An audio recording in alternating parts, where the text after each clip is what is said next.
오늘은 베드로전서 7번째 강의 시간입니다. 사랑하는 자여 세속 성자로 살라라는 말씀으로 함께 은혜 나누고자 합니다. 여러분, 우리 성결교는 웨슬리안 신학의 기본을 갖고 있습니다. 존 웨슬리가 우리 신학의 근간인데요. 그가 이런 명언을 남겼습니다. 기독교는 본질적으로 사회적 종교다.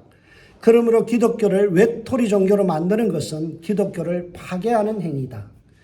무슨 뜻입니까? 수도원이나 기도원에 혼자 들어가서 기도하고 수련하는 은둔형 영성은 오히려 기독교를 파괴하는 행위다라는 것입니다. 여러분, 유진 피터슨이 쓴 다윗 현실에 뿌리 내린 영성이라는 책이 있습니다. 거기에 보면 굉장히 강조하는 부분이 있어요. 그게 뭔가 하면 우리의 일상, 즉 우리의 삶의 터전에서 주님과 동행하는 데레크의 삶을 살아야 된다. 주님과 동행해야 된다. 여러분, 우리 신앙은 뜬구름 잡는 그런 신앙이 아닙니다. 기도원에 가서 열심히 기도하고 어디 수련원에 가서 수행하고 이게 기독교의 본질이 아니라 우리 웨슬리안 전통은 뭔가 하면 현실에서 내 가정에서 직장에서 삶에서 주님과 동행하는 삶을 살아가는 이 데레크의 삶, 이것이 정확한 삶이고 바른 삶이라는 거예요. 여러분, 예수님께서 제자들과 이 부분을 분명히 말씀하시죠. 너희는 세상에 뭐라고요? 세상의 소금이다. 너희는 세상의 빛이다. 너희가 성부에 봐야 될 곳은 교회나 예배당이나 기도원이 아니다는 거예요. 어디라고요? 직장과 가정과 그리고 삶의 터전 세상이라는 겁니다. 그래서 변화선에서 휘황찬란한 변화의 모습으로 나타나신 예수님에게 매혹되어서 베드로가 그런 말 하죠.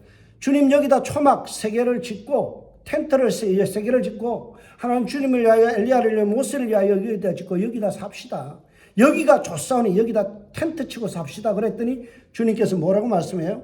짐 싸라, 내려가자. 우리가 성부 볼 것은 이 변화산의 영광이 아니라 세속화된 세상 속에 들어가서 우리는 누룩과 같이 변화시키는 사람이 되어야 되고 우리의 삶을 통해서 그곳에서 가정과 직장의 삶이 거룩해져야 된다는 거예요. 여러분, 이게 우리 성결교 신앙이에요. 웨슬리안 신학이라는 것은 기도원 들어가서 어디 가서 막 부르짖고 기도하는 게 웨슬리안 전통이 아니라 웨슬리가 한 말이 뭐예요? 너의 삶의 지경이 거룩하냐는 거예요. 너의 가정이 거룩하냐? 너의 직장에서 너 모습이 거룩하냐? 그것이 참된 신앙이라는 겁니다. 여러분, 기독교는 세상에 자리 잡고 거룩한 성자의 삶을 살아갑니다. 이것을 저는 세속 성자, 세속에 살지만 성자의 삶을 살아간다는 거예요. 지난 시간에 이야기했잖아요. 우리를 뭐라고 해요? 성전되라. 우리가 제사장 되라 라고 말씀했죠. 여러분, 세상 속에서 우리는 제사장의 삶을 살아가야 됩니다. 베드로 사도는 베드로전서 이 사실을 강조하기 위해서 본론 2에 해당하는 2장 11절에서 4장 11절의 이 한 단락의 첫 부분에서 이 부분을 강조하고 있어요. 여러분, 오늘 11절과 12절은 4장 11절까지 진행되어지는 한 묶음의 마치 기관차와 같은 역할을 하는 거예요. 전체 내용을 압축적으로 설명하는 게 바로 오늘 11절과 12절입니다. 지금까지의 내용을 한번 살펴보세요. 너희가 정말 제대로 된 신앙이라면 찬송해야 된다. 하나님을 영원히 찬송하는 신앙 가져라. 그리고 영적인 기쁨을 간에서 누려야 된다. 이것이 신앙의 베이직, 기본이라는 거예요. 여러분, 이 기본이 흐트러지면 안 돼요. 신앙은 하나님을 찬양하고 경배하고 하나님을 향하여 열심을 다하여 하나님을 열망하는 거죠. 찬송하는 겁니다. 그리고 그 안에서 누리는 기쁨이 충만해야 돼요. 여러분, 이 신앙이 기본이 되어졌을 때 뭐 하라고요? 그 기쁨과 그리고 찬송의 터전 위에다가 4가지의 기둥을 세워야 된다. 그 4가지의 기둥이 뭐였나요? 하나님을 소망하는 것. 천국을 소망하며 살아야 된다. 2번째는 뭐예요? 거룩하라. 거룩한 삶을 살아야 된다. 3번째, 형제를 사랑하라. 그거였죠. 4번째가 뭐예요? 말씀에 젖어 사모하라. 이것이 바로 앞에 있는 말씀이죠. 그리고 지난주에 살폈던 게 뭡니까? 그 기둥이 세워졌으면 모퉁이 돌 대신 예수 그리스도를 기준으로 삼아서 연결되어서 우리가 한 지체로서 뭘 만들어 가야 된다고요? 거룩한 성전을 쌓아가야 된다. 그리고 그 성전 안에서 우리가 제사장의 역할을 해야 된다. 그것이 바로 베드로전서 지난 시간까지의 내용이에요. 여러분 건물을 다 세웠습니다. 그럼 뭐 해야 될까요? 활용해야죠. 어떻게 해요? 유용하게 그리고 멋있게 하려고 하는 거예요. 지금 베드로는 집을 짓는 과정을 쭉 설명하면서 신앙의 집이 예수 그리스도를 기초석으로 해서 멋진 성전이 되어졌으면 이제 그 성전을 통하여 뭐라고요? 너희들이 세상 사람들이 볼 때 저 집 멋있다. 야, 저 집 참 아름답다 할 수 있도록 매력적이고 매혹적으로 그리고 다른 사람들에게 영향력 있는 삶을 살아가야 되는 거예요. 집은 삐까뻔쩍하게 잘 지었는데 사람들 오는데 다 막아쓰고 단만 높이 올리고 위에다가 막 새 창살만 올리면 뭐예요? 그런 집 필요 없다는 거예요. 뭐예요? 사람들이 누구나 찾아와서 이곳에서 쉼을 얻을 수 있는 그런 유용한 집, 영향력 있는 집, 그리고 매력적인 인생을 살아가라. 그것이 바로 제사장의 삶이라는 거예요.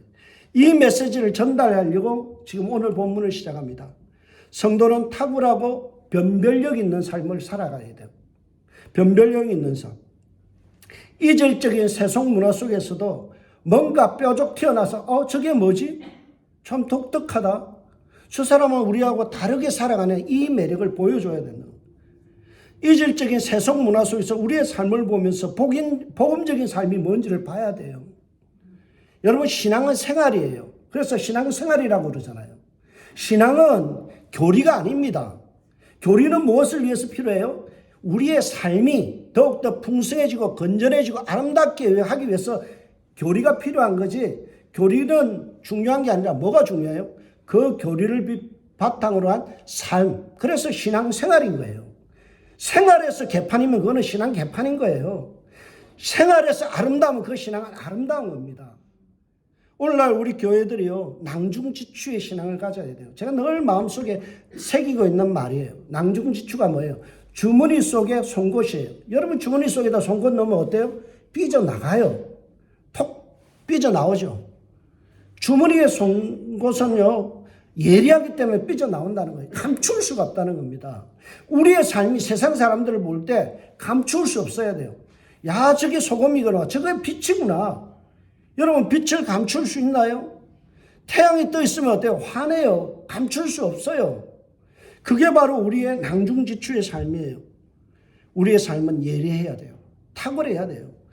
그러기 위해서 남다른 인생을 추구해야 됩니다. 우리 D.L. 무디라는 미국의 유명한 전도자가 있죠. 그가 이런 유명한 말을 남겼어요. 교회가 세상과 비슷하게 사는 한 교회는 결코 자녀들을 양의 우리로 데려올 수 없다. 세상과 똑같이 살면 우리가 전도할 수 없다는 거예요.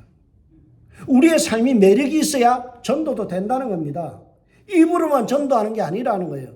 우리의 삶이 세상 사람들과 똑같거나 목사의 삶이나 세상에 썩어빠진 사람들의 삶이나 똑같으면 어떻게 하겠어요? 기대함이 없다는 거예요.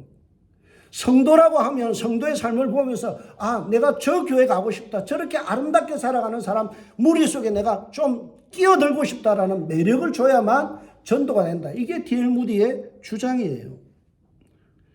여러분, 그래서 베드로는 힘들게 살아가는 성도들, 지금 핍박받고 힘든 이 아시아의 5교회, 그들에게 매우 당혹스러운 그런 요구를 시작합니다. 너희가 살아내야 될 삶은 결코 허접한 삶이 아니다. 매우 매혹적이고 매력적인 삶을 살아가야 될 존재다라는 거예요. 이 사실을 분명히 밝히기 위해서 베드로는 성도들을 향하여 이렇게 부릅니다. 사랑하는 자들아, 사랑하는 자들아. 그런데 헬라어 원문을 보면요, 이 번역이 좀 잘못됐어요. 사랑하는 자들이 아니라 사랑받는 자들아. 아가페토스, 아가페의 사랑을 받는 자들아. 그런 말이에요. 여러분, 사랑하는 자들아 그러면 어때요? 서로 사랑하거나 아니면 베드로가 사랑하는 사람, 그런 뜻이에요. 그러니까 사랑받는다라는, 아가페의 사랑을 받는다는 건 뭐예요? 하나님의 사랑을 받고 있는 존귀한 자들아, 그런 뜻이에요. 하나님으로부터 아가페의 사랑을 끊임없이 받고 있는 너희들아 라는 말이에요. 베드로는 성도들이 하늘에 간직한 썩지 않고 더럽지 않고 쇠하지 않은 기업을 유산으로 받을 특별한 존재다라는 것을 밝히고 있어요. 그래서 구절에 말씀한 대로 하나님으로부터 택하심을 받은 존재들이고 하늘의 보물, 소유된 이라는 말이 하늘의 보물된 그런 뜻이에요. 여러분을 뭐라고요? 보물 같은 존재, 존귀한 존재다. 그런 말씀을 하고 있어요. 여러분은 하나님으로부터 사랑받는 존재예요. 여러분은 하나님의 보물 같은 존재예요. 여러분은 하나님 앞에 특별히 선택받았고 하나님의 선택 속에서 구원의 반열에 선 사람들이에요. 이 놀라운 은혜를 우리가 받고 있다는 거예요. 그러면 성도가 하나님의 사랑을 독차지하고 받고 즐기기만 하면 될까요? 아닙니다. 어떻게 해야 될까요? 사랑을 되돌려드려야 돼요. 부모가 한없이 자녀를 사랑하죠. 끝도 없이 부모는 자녀를 사랑합니다. 근데 자녀들이 어떻게 해야 될까요? 그냥 받기만 넙죽넙죽 받기만 하면 될까요? 아니에요. 자녀는 어떻게 해야 돼요? 아버지, 어머니의 기쁨이 되어줘야 돼요. 부모는 자식을 한없이 사랑하죠. 그러면 자녀는 어떻게 해야 돼요? 부모에게 기쁨이 되어지는, 돌려주는 게 있어야 돼요. 여러분, 하나님의 독생자이신 예수께서 세례 받으실 때 하늘로부터 이런 음성이 들려요. 성부 하나님께서 성자 예수님에게 이런 말씀합니다.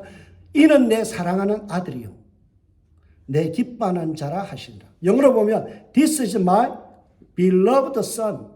사랑받는 존재다라고 하고요. 그 다음에 어떻게 되는지 보세요.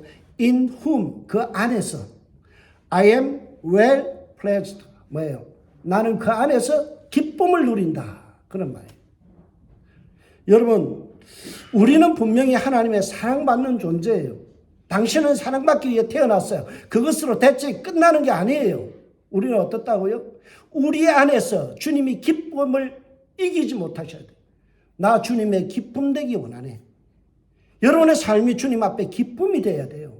하나님 아버지로부터 우리가 사랑을 받았으면 그 사랑에 버금가도록 우리는 어떻게 돼요? 하나님의 기쁨이 되어져야 돼요. 우리는 하나님 앞에 기쁨이 되어야 될 의무를 가지고 있어요. 그래서 베드로 사도는 이 사실을 강조하기 위해서 사랑받는 자들아, 아가페토스라는 단어 바로 뒤에다가 곧바로 뭐라고 이야기하는 거면 파라칼레오라는 단어를 씁니다. 이 말은 뭔가 하면 권하노니, 사랑받는 자들아 내가 권한다. 우리 성경에는 권한다라고 되어 있죠. 파라칼레오. 근데 파라칼레오라는 말은 영어로 보면 I appeal to you. 내가 어필한다. 어때요? 심판에게 어필하잖아요. 항의하잖아요. 강력하게 촉구하잖아요. 이걸 어필이라고 하죠. 근데 파라칼레오라는 이 단어는 두 단어가 합성된 말이에요. 어떤 말인가? 파라, 옆에. 그러니까 파라. 칼레오라는 말은 부르다, 옆으로 부르다. 이게 뭔가 하면 여기서 권하노니라는 뜻이에요. 여러분, 베드로가 지금 이 어려워 죽겠는, 세상 살기 힘들어 죽겠는데 그들에게 뭐라고요? 너희를 내 옆으로 부른다. 이야기합니다.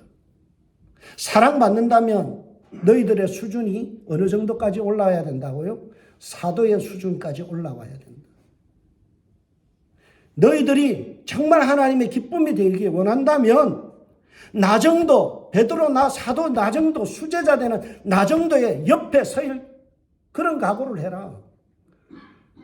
우리가 서야 될 자리는요, 사도의 뒷자리가 아니에요.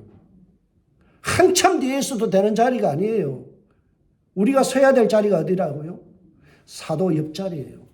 그래서 베드로가 그 5교회 성도들에게 야, 내가 너희를 내 옆자리다 부른다. 이게 권하노니 뜻이에요. 여러분, 우리가 헌신해야 될 수준이 어디예요? 사도들만큼. 순교를 각오하고 살았던 사도들의 신앙을 우리는 본받아야 된다는 거예요. 사도 베드로는 여러분, 나처럼 주님의 기쁨 되십시오. 나 정도의 신앙으로 올라오십시오. 성장해야 됩니다. 오늘 내가 했던 거, 내가 지금까지 살았던 것이 사도 정도의 신앙인가를 우리 스스로 한번 어떻게 해요? 점검해 봐야 돼요. 우리의 수준이, 우리의 삶의 수준이 허접할 수 없어요. 사도들의 옆자리에 설 만큼 강력하고 성숙한 모습으로 이루어져야 돼요. 여러분, 신앙은 은퇴가 없습니다. 직분은 은퇴가 있어요. 그러나 신앙은 은퇴가 없어요. 주님 앞에 서는 그 순간까지 은퇴가 없어요. 뭐 해야 돼요? 매일마다 성장해야 돼요. 성숙해져야 돼요. 제가 입버릇처럼 하는 말 있잖아요. 요광단지같이 냄새나는 내 인격이 하나님 나라에 금그릇될 때까지 나를 단련하고 씻어야 돼요. 깨끗게 해야 돼요. 그 작업을 멈추는 순간 우리는 도태돼요. 부끄러운 인생 되는 거예요. 그러면 어떻게 하면 사도의 수준에까지 도달할 수 있을까요? 어떻게 하면 주님의 기쁨이 될 수 있을까요? 그것은 먼저 해야 될 것이 내가 누구인가, 나의 정체성을 분명히 하고 살 때 우리는 보다 거룩한 삶을 살아갑니다. 여러분, 제가 교회 오면요, 집에 있을 때보다 한결 거룩해집니다. 왜요? 내가 목사라는 사실을 늘 머릿속에 인지하고 있기 때문에 그럴 때 말할 때 조심하는 거예요. 아내하고 있으면요, 어떨까 할까요? 남편이라는 생각을 하고 있기 때문에 목사라는 생각을 잠시 잊어요. 장난도 치고 그러죠. 농담도 하고 그래요. 여러분, 제가 아내하고 하는 농담을 우리 성도들한테 하면 어떨까요? 목사가 무슨 저런 말을 해, 그러죠. 똑같은 사람입니다. 똑같은 인격입니다. 그런데 내가 누구인지를 인식하는 순간 나의 삶이 달라지고요. 선택이 달라져요. 내가 누구인지를 모를 때 어때요? 우리는 삶에서 저질스러운 삶이 나오는 거예요. 요셉을 보세요. 17살 혈기왕성한 청년 요셉이 보디발의 아내가 동침하자고 꼬십니다. 유혹을 받아요. 근데 어떻게 자신이 순결을 지켜요?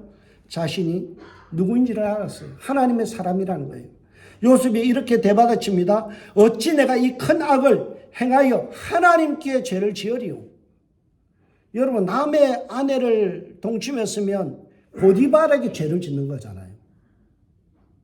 세상 사람들에게 죄를 짓는 거잖아요. 비윤리적이니까. 근데 요셉은 뭐라고요? 내가 이 큰 악을 어떻게 하나님께 지을 수 있느냐. 세상 사람들 다 눈 감고 몰라도 하나님 보고 계신다. 나는 하나님의 사람이다. 나의 기준은 하나님의 기준이다라는 거예요. 세상 사람들 눈 감아줘도 하나님 보고 계시기 때문에 나는 유혹당할 수 없다는 거예요. 자신의 정체가 분명하니까 어때요? 혈기왕성하고 17살에 혈기왕성한 그 청년이 어때요? 여자의 유혹 앞에서 이겨내는 겁니다. 여러분, 프린스턴 대학, 유명한 미국에서 최고 가는 대학 아닙니까? 프린스턴 대학 총장인 조나단 윌턴이라는 사람이 요즘 주 강의를 하는 게 그거예요. 정체성을 바로하면 유혹을 이긴다라는 강의예요. 여러분, 정체성을 바로 알면 유혹을 이긴다는 거예요. 내가 프린스턴 대학의 학생이라는 거 자부심을 가지고 있으면 웬만한 일의 유혹에 넘어가지 않는 거예요. 그래서 베드로 사도는요, 베드로 전서를 통해서 정체성을 굉장히 강조합니다. 1장 2절에 보면 택하심을 받은 자, 성도들에게 뭐라고요? 하나님께서 너희를 선택했다. 택함을 받은 자다. 아무나 줄 서서 들어오는 게 아니라 성도 된다는 것은 하나님의 택하심의 은혜다. 이걸 먼저 이야기했죠. 여러분, 성경에 보면 그리스도인이라는 말이 3번 나옵니다. 그 중에 2번은 어딘가 하면 사도행전에 2번 나와요. 그리고 나머지 한 번은 어디에 나올까요? 베드로전서 4장 16절에 나와요.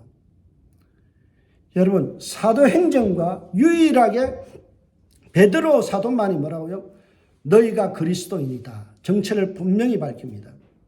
그래서 베드로전서는요, 이 정체성에 대한 이야기를 매우 많이 합니다.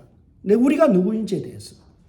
여러분, 성도는 차원 높은 살기 위해서는 자신의 정체를 분명하게 알아야 됩니다. 나는 은샘교회 성도다. 은샘교회 성도다. 허접한 교회 아니다. 우리 교회는 숫자는 적을지라도 믿음 안에서 사랑으로 나누고, 그래도 역사가 30년 이상 된 교회예요. 은혜가 있는 교회예요. 지금까지 제가 와서 9년 정도 있으면서요, 큰 소리 나지 않고 우리 성도들끼리 화목하게 잘 지내요. 이런 교회 드뭅니다. 그래서 큰 교회 목사님 저하고 바꾸자 그래요, 자꾸. 왜요? 제가 하는 이야기 들어보면 이런 교회 없다는 거예요. 여러분, 우리 교회 좋은 교회예요. 자부심을 가지세요. 충분히 자부심 가질 만큼 여러분 잘하고 있어요. 믿음 안에서 성숙해지고 있어요. 제가 보면 참 많이 달라지고 있어요. 참 감사해요. 여러분, 우리 교회 은샘교회 성도라는 것을 프라우드하게 여기고요. 세상에 나가면요, 기죽지 않습니다. 허접한 삶을 살아갈 수 없어요. 그러면 성도가 가져야 될 정체성, 우리가 그리스도인이고 하나님 앞에 선택받은 것, 그것도 있지만 또 다른 정체성이 있어요. 그게 뭘까요? 베드로 사도는 너희는 믿음의 후손, 아브라함의 후손이라는 정체성을 밝힙니다. 베드로 사도가 오늘 성도들의 정체성을 두 가지로 요약하죠. 첫째는 거류민, 두 번째는 나그네라는 정체성입니다. 여러분 11절을 보세요. 사랑하는 자들아, 거류민과 나그네 같은 너희를 권하노니. 여기 뭐 에얼리언과 스트레인저라고 되어 있죠. 여러분 거류민과 나그네라는 이 말은요, 이 단어가 처음으로 등장한 데가 중요합니다. 성경에서 처음 거류민과 나그네라는 단어가 처음에 나온 데가 바로 창세기 23장 4절의 말씀이에요. 믿음의 조상 아브라함이 자신이 거주하는 지역 토박이 헷 족속에게 자신을 이렇게 소개합니다. 나는 너희 가운데 외지인 거주자, 여기 나그네라는 말이에요. 그리고 외국인 방문객, 여기 방문객, 외지인, 나그네, 거류민, 그런 뜻이죠. 그러니 내게 매장지를 달라라고 하죠. 자기의 아내가 죽었을 때 매장지를 찾기 위해서 자신의 신분을 밝힐 때 아브라함이 처음으로 한 말이 뭐예요? 나는 누군지를 분명히 밝혀요. 뭐라고요? 나는 거류민과 나그네다. 베드로 사도는 믿음의 조상 아브라함이 했던 자신의 정체성을 밝힌 것을 오늘 본문에 끌어와서 성도들에게 이야기합니다. 여러분, 이 나그네와 거주민이라는 이 방문객, 나그네, 거류민이라는 이 말의 원조는 아브라함입니다. 아브라함은 팔레스타인 땅에서 부자가 되었어요. 그곳에서 믿음을 잘 지키고 살았습니다. 그러나 거기에 만족하지 않았어요. 그는 세상에서도 충실했지만 또한 천국을 바라보며 살아갔던 사람이에요. 히브리서 11장 10절에 보면 아브라함의 인생을 이렇게 이야기합니다. 이는 그가 하나님이 계획하시고 지으실 터가 있는 성을 바라봄이라. 어디를 바라봤다고요? 아브라함은 천국 바라보고 살았다. 이 땅에서 부자로 살고 이 땅에서 출세하고 살고 이 땅에서 멋지게 살았지만 그거에 만족하지 않고 나는 외지인이다. 나는 나그네다. 어차피 한번 왔다가 하나님 부르시면 갈 나그네의 인생이다. 그렇게 이 땅에만 위해서 나는 살지 않는다. 하나님을 위해서 저 천국을 바라보며 오늘도 살아가는 존재다라는 것을 강력하게 소망하면서 살았어요. 그래서 히브리서 11장에서는 아브라함의 인생을 스케치하면서 뭐라고요? 그가 하나님이 계획하시고 지으실 터, 천국을 바라보며 살았다라고 그렇게 기록해 주고 있습니다. 그리스도인은 아브라함 같이 살아야 돼요. 여러분, 우리가 세상에서 허접하게 살면 안 돼요. 이 땅에서도 아브라함처럼 잘 나가야 돼요. 잘 되어야 돼요.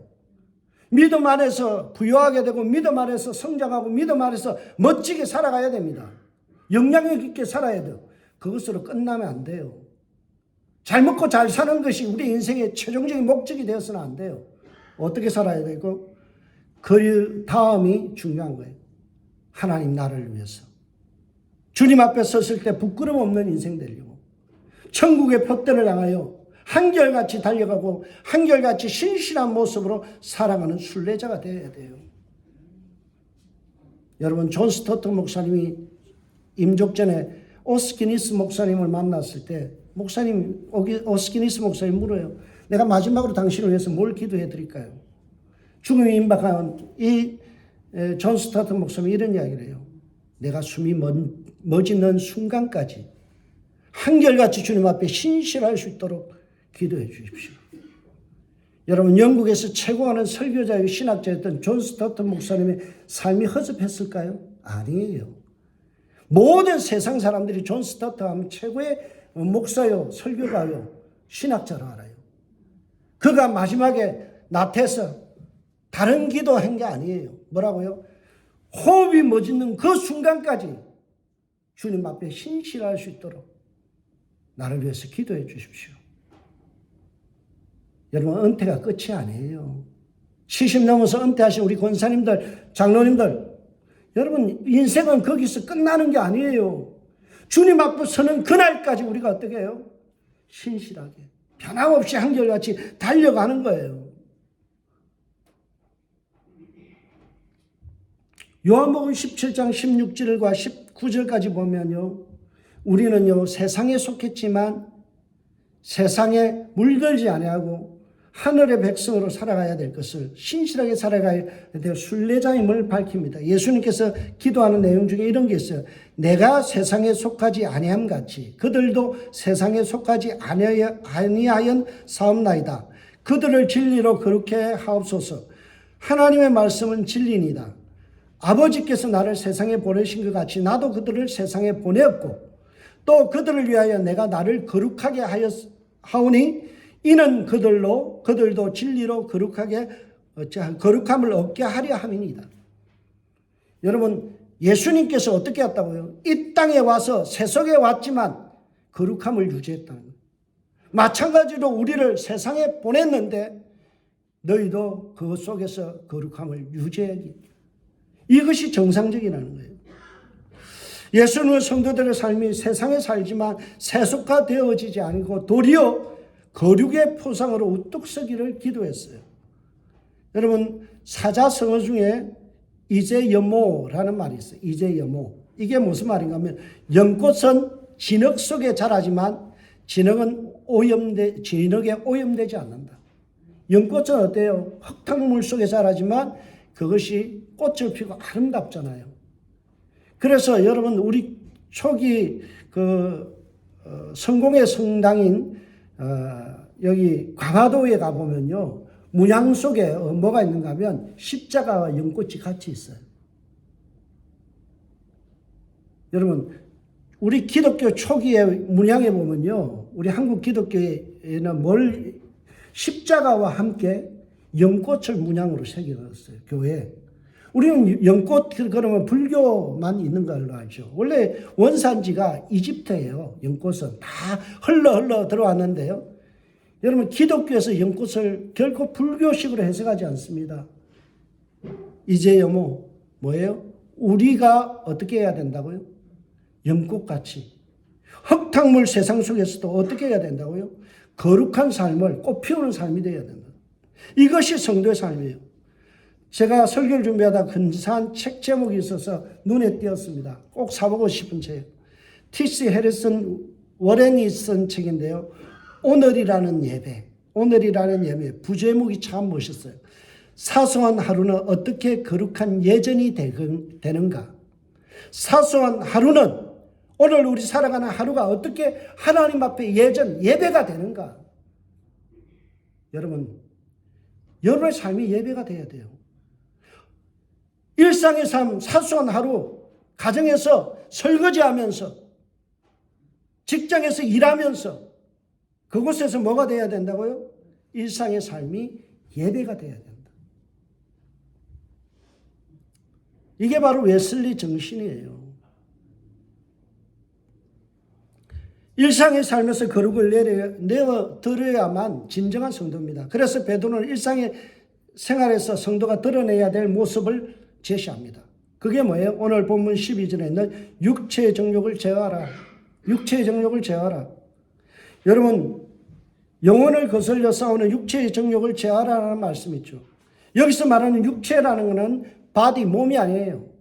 우리의 몸을 제어하라는 게 아니에요. 뭐예요? 우리 안에 있는 자아, 내 속에 있는 욕구, 욕망을 제어하라는 거예요. 충동질하는 이 욕망, 욕구, 에피티미온이라는 단어는 내 속에서 꿈틀거리는 욕망과 욕구예요. 그게 자아라고 말하죠. 이 단어가 이사야 54장 14절을 번역할 때 사용되었어요. 뭐라고요? 모든 가정한 일, 가정하다. 참 저 사람 가정하다. 뭐예요? 아주 세속적이라는 거죠. 그런 삶을 우리는 제어해야 돼요. 1장 18절에는 헛된 행실이라는 말이 바로 이 말이에요. 여러분, 우리 성도의 삶은 거룩해야 돼요. 우리의 삶에서 안에서 일어나는 욕구들, 욕망들을 제어하면서 살아야 돼요. 여러분, 그 그리스도인들 중에서도 포르노에 탐닉하는 사람들이 많다고 그래요. 그런 것들을 제어해야 돼요. 험담하는 것, 이거 제어해야 돼요. 이간질하는 것, 제어해야 돼요. 포르노를 탐닉하고 험담하는 것, 이간질하는 육체의 정욕들, 내 속에서 일어나는 못된 습관들, 이것들을 어떻게 하라고요? 제어해야 된다고. 근데 여러분들이 잘 알아야 될 말이 있어요. 제어라는 단어예요. 여러분, 제어를 잘 이것을 이해해야 합니다. 제어는 제거가 아닙니다. 여러분, 브레이크를 밟는 것은 제어하는 거예요. 제거는 떼내는 거예요. 여러분, 사람은 죽는 순간까지 우리 안에서 일어나는 이 욕구, 욕망 제거할 수 없습니다. 나이가 70이 넘어도 80이 넘어도요, 우리 안에서 일어나는 성욕과 이런 것들을 제거할 수 없어요. 사람은 누구에게나 있는 기본적인 욕구들이 있어요. 사람에게 있는 남을 백바이킹하는 재미거든요. 이간질하고는 이런 것들이 70 넘는다고 80 넘는다고 이게 안 일어날 것 같아요. 우리 안에 있는 이 욕구들은 항상 일어나요. 아침에 깨서 문을 열면요, 바로 앞에 서 있어요. 끊임없이 우리를 유혹해요. 그래서 뭐라고요? 베드로 사도는요, 그것을 제거하라라고 하지 아니고 제어하라. 아페코이라는 단어를 썼어요. 이 아페코이라는 제어라는 말은 어떤 뜻인가 하면 거리를 충분히 두다. 디스턴스를, 이 거리를 둔다라는 거예요. 그래서 이 단어를 사도행전 15장 29절에는 어떻게 번역하면 멀리 할지니라. 우상의 제물과 피와 목매인 죽인 것과 음행을 멀리 할지니라. 그렇게 번역했어요. 여러분, 우리 안에서 일어나는 인간의 타락한 본성 속에서 끊임없이 우리는요, 욕구가 일어나요. 목사라고 다를 것 같아요? 여러분, 장로님이라고 다를 것 같아요? 우리 70, 80 넘어도 우리 안에 있는 왕성한 욕구들이 있어요. 그거 제거 안 됩니다. 그럼 어떻게 해야 될까요? 제어하는 거예요. 거리를 두는 거예요. 그래서 요셉이 어떻게 했어요? 옷을 잡고 보디발의 아내가 막 끌어당기니까 어때요? 옷을 벗어 던지고요, 도망치잖아요. 그래서 성경은요, 뭐라고 음행을 피하라 그랬지 음행을 극복하라고 이야기 안 했어요. 성경은 우리 안에서 일어나는 이 성적인 욕구에 대해서요, 제거해라라고 이야기하지 않고 제어해라. 거리를 둬라. 도망쳐라. 이 말이에요. 유혹받을 수 있는 환경이 되면요, 빨리 도망치세요. 목사 할아버지라도요, 유혹 앞에 이겨낼 장사 없습니다. 똑같아요, 인간은. 그러니까 어떻게 하라고요? 제어하라는 거예요. 내가 유혹받을 수 있는 자리면 피하고요. 엉뚱한 생각이 막 일어나면요, 성경을 보든지 찬송을 하든지 내 안에 영적인 것들을 계속 충만하게 받아들여야 돼요. 왜 우리가 그러면 육체의 정욕을, 본능과 충동을 제어하며 억누르라 살아야 될까요? 오늘 본문은 이야기합니다. 육체의 정욕에 끌리면 영혼을 망가뜨리기 때문이다. 영혼을 거스려 싸우는 육체의 정욕이라고 이야기하죠. 우리가 거기에요, 포르노에 계속해서 심취하면 할수록 어떻게 돼요? 내 영혼이 망가지는 거예요. 성령의 사람으로서의 역할을 못하는 거예요. 이중적인 삶은 절대 용납이 안 됩니다. 하나님의 영은 거룩하시기 때문에 그 사람 속에서 음행의 모습들이 있으면 어때요? 쓰지를 않아요. 그러니까 어떻게 해야 될까요? 하나님 앞에서 우리의 영혼을 거스려 싸우는 육체를 멀리 해야 돼요. 도망치세요. 멀리 하세요. 여러분, 브레이크를 밟으면 차가 안전하지만 브레이크를 밟지 않으면 어때요? 사고 납니다. 육체 정욕이라는 이 위험한 유혹 앞에서 우리는 브레이크를 밟을 수 있는 지혜가 필요해요. 매일 눈을 뜨면 내 방문 앞에 기다리고 있는 이 육체의 정욕들, 남들을 갖다가 험담하고 싶고 이간질하고 싶고 하는 그 욕구들을 어떻게 해야 돼요? 그런 말이 나오면 자리를 피해버리세요. 여러분, 그래서 우리가 요셉처럼 우리의 삶이 주님 앞에 거룩해질 수 있도록 훈련하는 저와 여러분의 일주일이 되길 주의 이름으로 축복합니다. 두 번째로 이 세상에서 세속 성자로 살기 위해서는 선한 삶을 유지해야 돼요. 12절에 보세요. 너희가 이방인 중에서 행실을 선하게 가져 너희를 악하다고 비방하는 자들로 하여금 너희 선한 일을 보고 오시는 날에 하나님께 영광을 돌리게 하려 함이라. 우리 성경에는 선한 행실을 가져라고 말씀하고 있지만 정확히 번역하면 선한 삶의 길을 유지하라 그런 뜻이에요. 성도의 삶은 나쁜 육체의 정욕을 제어하는 삶도 필요하지만 적극적으로 선을 유지하는 삶이 필요해요. 내가 부정적으로요, 내 경우는 유혹을 자꾸 멀리하고 도망치는 것도 필요하지만 이거는 수동적인 거예요. 적극적으로 우리가 어떻게 살아야 된다고요? 우리가 거룩한 삶을 계속 유지하는 거예요. 우리가 거룩한 삶을 살아가면 어때요? 육체의 정욕은 자꾸 멀어집니다.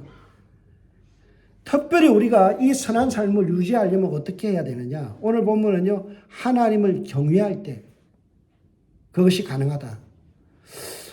여기에 보면 선한 행실을 유지하라 라는 말을 갖다가 아나스트로펜이라는 단어를 썼는데요.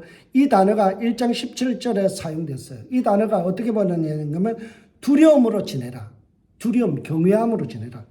외모로 보지 않고 각 사람의 행위로 심판하는 이시는 이를 너희가 아버지라 부른 적 너희가 나그네로 있을 때 두려움으로 지내라. 이 두려움을 다 한자로 바꾸면 뭐예요?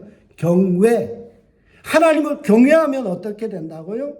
하나님을 두렵고 떨림으로 경외하는 마음이 있으면 내가 거룩이 유지된다. 내 마음에 있는 육체의 어떤 유혹들이 자꾸만 멀어진다는 거예요.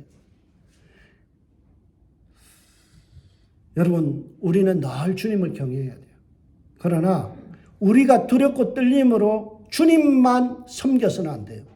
베드로 사도는요, 하나님 앞에서 두려움으로 지내야 된다는 것과 동시에 또 하나를 이야기합니다. 사람의 이목도 두려워해라. 12절에서 너희가 이방인 중에서 행색을 선하게 가져. 누구 중에서요? 이방인들 중에서 믿지 않는 사람들이 지켜보고 있다는 거예요. 하나님만 우리의 삶을 지켜보는 것이 아니라 불신자들도 우리의 삶을 지켜보고 있다는 겁니다. 여러분, 우리가 착각하지 마세요. 하나님만 우리를 알아주면 돼. 하나님만 잘 섬기면 돼. 이게 우리 신앙 아니에요. 성경은 그렇게 말하지 않아요. 하나님뿐만이 아니라 세상 사람들에도 칭찬받는 사람 되어야 된다. 사도행전에서 집사를 세우고 감독을 세울 때 뭐가 기준이에요? 착한 사람. 바나바는 착한 사람이라 못돼 먹은 사람은요 지도자 되면 안 돼요. 마태복음 5장 16절에 예수님께서 친히 뭐라고 말씀했어요? 이같이 너희 빛이 사람 앞에 비치게 하여 너희 빛을 사람 앞에 비치게 하여 그들로 너희 착한 행실을 보고 하늘에 계신 아버지께 영광을 돌리게 하라. 세상 사람들이 보고 어떻게 하라고요? 야, 그리스도의 향기가 저는 거구나. 너희 삶을 보니 하나님 계신 것 같다. 우리는 그리스도의 향기라는 거예요. 우리의 삶이 향기의 삶을 드러내는 것이 중요해요. 그래서 우리가 어떻게 살아야 돼요? 세상의 윤리에 맞춰서 살아야 돼요. 신앙적인 것도 중요하지만 세상의 윤리를 배제해서는 안 돼요. 부모 공경해야 합니다. 어른 공경해야 돼요. 이게 윤리예요. 질서 지킬 수 있어야 돼요. 이게 윤리예요. 9절에 보세요. 너희를 어두운 데서 불러내어 그의 기이한 빛에 들어가게 하신 이의 아름다운 덕을 선포하게 하라. 이 아름다운 덕을 선포. 이 덕이라는 말이 아랫대라는 단어인데요. 이게 도덕이에요. 도덕 윤리. 세상 사람들이 우리 예수 믿는 사람들의 도덕과 윤리를 통해서 뭐예요? 야, 하나님의 윤리, 하나님의 도덕은 정말 고차원적이구나. 이거 발견하게 해야 된다. 세상 사람들은요, 안 들키면 돼요. 세상 사람들은요, 가서 직접적으로 어뷰즈 하지 않으면 어때요? 괜찮아요. 근데 성경은 뭐라고요? 너희 마음에 음욕을 품는 자마다 이미 간음했다. 얼마나 차원이 달라요. 세상 사람들이 우리가 윤리, 세상이 바라보는 윤리와 도덕의 기준을 뛰어넘는 윤리와 도덕을 하나님의 윤리를 보여주라는 거예요. 여러분, 교회에서 하는 것만큼은 세상에서 하면요 칭찬받아요. 교회하면 상냥하잖아요. 교회하면 젠틀하잖아요. 그것을 세상의 가정과 직장에서 해보세요. 그러면 세상 사람들이 다 놀래요. 천사라고 그래요. 아름다운 덕을 선포하게 하려 합니다. 우리의 삶이 아름답지 못하면요, 우리가 도덕적이고 우리가 윤리적이지 못하면요, 하나님의 덕이 선포되지 않습니다. 그러면 이 한 주간 우리가 어떻게 살아야 될까요? 아름답게 살아야 돼요. 매혹적으로 살아야 돼요. 영향력 있게 살아야 돼요. 세상 사람들이 볼 때 우리의 수준이 베드로 사도 정도는 돼야 돼요. 힘들어도요, 기어 올라서라도요, 그 수준에까지 가려고 발부둥 쳐야 돼요. 성장은요, 은퇴로 끝나는 게 아닙니다. 고령화 사회를 접어들면서요, 우리 어머니가 97세잖아요. 은퇴하고 지금 27년을 살고 계십니다. 여러분들도 재수 없으면 100세를 채울 거예요. 여러분, 30년의 인생을 그냥 허비할 겁니까? 멈출 겁니까? 내버릴 겁니까? 아니에요. 매일마다 어제보다는 오늘이, 오늘보다는 내일이 주님 보시기에 기쁨이 돼야 돼요. 하루하루 내 삶이 성장해 가야 돼요. 내 속에 있는 육체의 정욕을 제어하는 일에 멈춰서는 안 돼요. 선한 행실을 유지하고 세상의 도덕적인 삶을 드러내는 데 있어서 결코 멈춰서는 안 돼요. 우리를 통하여 그리스도의 향기가 드러나야 돼요. 베드로의 메시지는 강력합니다. 여러분, 성장하십시오. 멈추지 마십시오. 인생 끝나는 그 순간까지 존 스타트 목사님이 이야기했던 것처럼 나의 호흡이 멎는 그 순간까지 한결같이 순결하게, 한결같이 신실하게 인생을 매듭짓게 해주십시오. 저희 아내가 좋아하는 꽃이 있어요. 뭔지 아세요? 네. 무궁화 꽃이. 왜 좋아하냐고 물어봤어요. 무궁화 꽃은요, 마지막에 아름답게 딱 떨어져요. 이게 딱 말려 들어가서요, 진짜 깨끗하게 진다는 거예요. 여러분, 우리 인생의 마지막에 주님 앞에 섰을 때 정말 무궁화 꽃같이 지저분하지 않게, 허접하지 않게, 야, 멋지다, 근사하다. 여러분, 장례식 할 때 그래야 될 거 아니에요. 이 목사가 장례할 때 그분 참 근사했습니다. 그 인생 참 멋졌습니다. 그 인생 아름다웠습니다. 내가 배우고 싶었어요. 그런 분과 함께 공동체 안에서 신앙생활을 했다는 게 나에게는 너무나 축복이고 나에게는 너무나 행복한 순간이었습니다.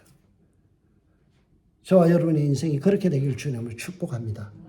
주의 이름 앞에서 아름다운 한 주간 되시길 주의 이름으로 축원드립니다. 기도하겠습니다.